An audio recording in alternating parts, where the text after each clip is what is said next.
Hello' guys, কি খবৰ আপোনালোকৰ? আশা কৰোঁ ভালেই আছে। এয়া মই চয়াবিন গৰম পানীত দি লৈছোঁ। তাৰ পাছত এফালে আলু গুচাই লৈছোঁ। আজি আলু আৰু চয়াবিন ভাজি বনাম। বহুত দিন নাই খোৱা, তাকে ভাবিলোঁ আজি বনাই খাওঁ।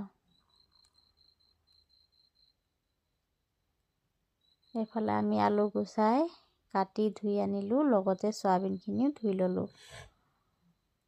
আৰু এতিয়া আমি কেৰাহীত তেল গৰম হ'ল, তাৰ পাছত কাটি থোৱা পিঁয়াজখিনি দি ল'লোঁ।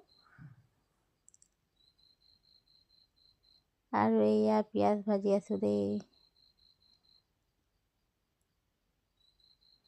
হালধি আৰু নিমখ একেলগতে দি লৈছোঁ।